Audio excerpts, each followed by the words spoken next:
How are you asking? And what kind of answer are you expecting? In today's gospel reading, Jesus tells the story of a friend who goes by midnight to his friend's place to ask him to give him some loaves of bread to tend his visitors.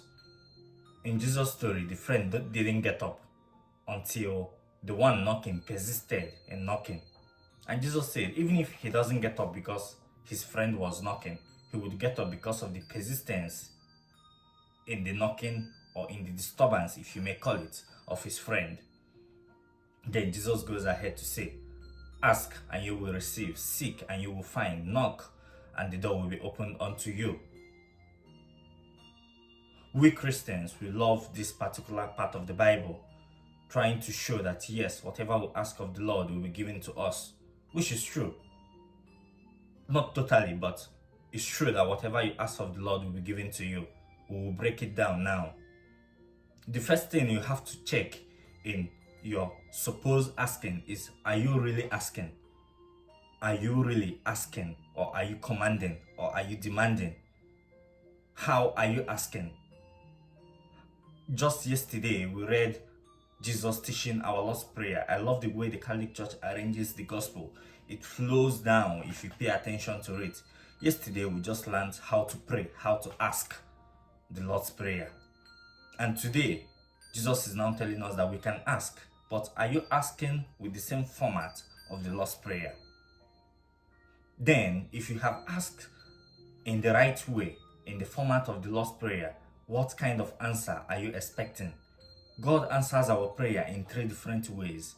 God can say yes and grant our request. Wait, that your request is not yet time you get it, or no, that your request is something that he cannot do. That is why I said initially that God answers all our prayer, but not exactly answering all our prayer, because some of our prayers God would and can say no to the request we are making.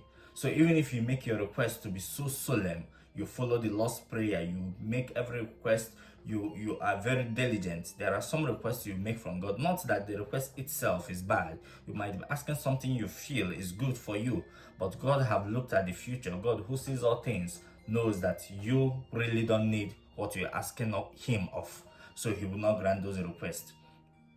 So in telling yourself always, ask and you shall receive, seek and you shall find, knock and the door shall be opened unto you. Dear friends, I need you to consider these 2 things. How am I asking? And 2, what am I expecting in my request? Am I open for any answer from the Lord? Or am I just asking with the determination that this my request should and must be granted by God? You have to be open to receive any answer from God. Just know that there is no prayer that is a waste. Every prayer we make to God is heard, but our request might not be granted as we think or as we have prayed. But God does not pay deaf ears to any request we make to him. Thank you for joining me into this. The Word Nourishes.